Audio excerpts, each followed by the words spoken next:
यह कहानी सिर्फ एक प्राइम मिनिस्टर की नहीं है।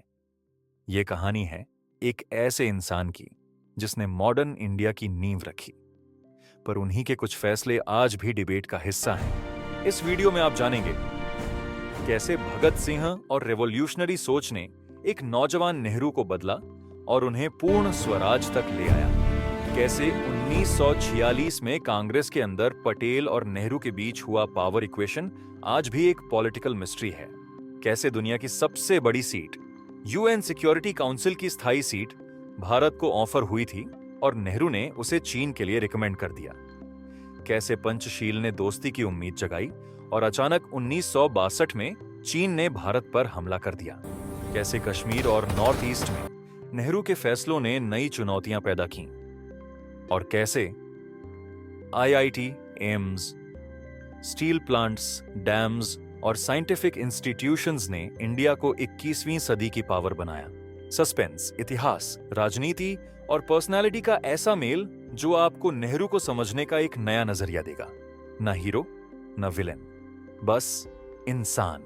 नमस्ते दोस्तों, वेलकम टू आवर चैनल। अगर आपको हिस्ट्री, जियोपॉलिटिक्स और डीप रिसर्च नरेशन पसंद है तो लाइक, शेयर और सब्सक्राइब जरूर कीजिए। आज हम शुरू कर रहे हैं एक नई सीरीज और पहला एपिसोड है Jawaharlal Nehru the architect, the idealist, the enigma. और वीडियो के अंत में मैं बताऊंगा कि अगला एपिसोड किस प्रधानमंत्री पर होगा। Hint, silent thunder. कहानी शुरू होती है एक पढ़े लिखे एलीट कश्मीरी पंडित परिवार से, जहां एक बच्चा क्यूरियोसिटी, इमेजिनेशन और सपनों के साथ बड़ा हो रहा था। नाम जवाहरलाल नेहरू। हैरो और कैम्ब्रिज की पढ़ाई, लंदन में लॉ, लेकिन डेस्टिनी कुछ और ही लिख रही थी। वो सिर्फ बैरिस्टर नहीं बने, बल्कि ऐसे नेता बने जिनके फैसले आने वाले 100 सालों तक भारत की दिशा तय करने वाले थे। नेहरू का पॉलिटिकल स्पार्क कहां से शुरू हुआ? सच ये है, उनकी रेडिकल सोच गांधी से पहले शुरू हुई। भगत सिंह, एचए और रेवोल्यूशनरी मूवमेंट्स की आइडियोलॉजी नेहरू की सोच पर गहरा असर डालती है। दिल जवान था, आइडियाज बोल्ड कहे थे। इसीलिए जब कांग्रेस डोमिनियन स्टेटस की बात कर रही थी, नेहरू ने साफ कहा, हमें पूर्ण स्वराज चाहिए। और इसी सोच से 1929 में कांग्रेस ने पूर्ण स्वराज का ऐतिहासिक प्रस्ताव पास किया। 1946 के कांग्रेस चुनाव में एक चौंकाने वाली बात हुई।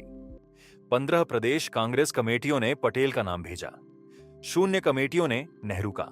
प्रोसेस साफ था, जिसके ज्यादा नामांकन वही प्रधानमंत्री।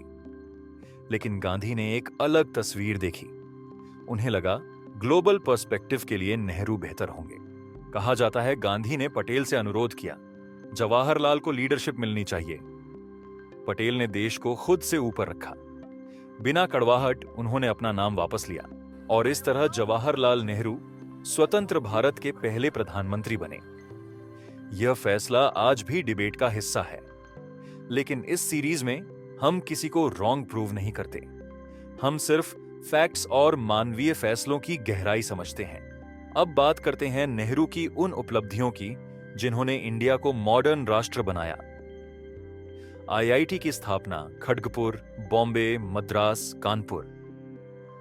आज दुनिया के टॉप इंजीनियर्स यहीं से निकलते हैं। एम्स और राष्ट्रीय स्वास्थ्य संस्थान, हेल्थ केयर और मेडिकल रिसर्च को नया स्तर। Steel plants Bhilai, Durgapur, Rourkela India की industrial backbone. Dams Bhakra, Nangal, Hirakud, Nagarjuna Sagar. Nehru इन्हें कहते थे temples and of modern India. CSIR, DRDO, atomic energy program. Homi Bhabha के साथ एटॉमिक रिसर्च की नींव, जिसने भारत की न्यूक्लियर जर्नी शुरू की। Non aligned movement cold Wars के बीच भारत के लिए एक संतुलित रास्ता। डेमोक्रेसी का सबसे बड़ा प्रयोग, यूनिवर्सल एडल्ट फ्रैंचाइज। दुनिया ने कहा भारत इसे संभाल नहीं पाएगा। अब एक कम बोली गई बात, 1950 के दशक में भारत को यूएन सिक्योरिटी काउंसिल की परमानेंट सीट के लिए कंसीडर किया गया। डॉक्यूमेंट्स बताते हैं नेहरू ने यह सीट चीन के लिए रिकमेंड की। क्यों? क्योंकि उन्हें लगता था चीन को ग्लोबल ऑर्डर में शामिल करना स्टेबिलिटी लाएगा। भारत ने यह मौका खो दिया और यह बात आज भी जियोपॉलिटिक्स में चर्चा है। कश्मीर इंडिपेंडेंट, इंडिया की सबसे कॉम्प्लेक्स कहानी। 1947, invasion, accession, UN, cease fire. कुछ कहते हैं इससे समस्या बढ़ी। चीन को लेकर नेहरू ऑप्टिमिस्टिक थे। पंचशील, हिंदी चीनी भाई भाई, एशियाई यूनिटी का सपना। लेकिन जियोपॉलिटिक्स अक्सर आइडियलिज्म को नहीं मानती। 1962 भारत को गहरी चोट, north east Naga movement, Mizo hills, Manipur. Nehru ने सॉफ्ट इंटीग्रेशन चुना। कुछ कहते इससे इंसर्जेंसी बढ़ी। जवाहरलाल नेहरू एक लेयर्ड इंसान थे, स्ट्रेंथ्स भी, आइडियलिज्म भी और कठिन फैसले भी।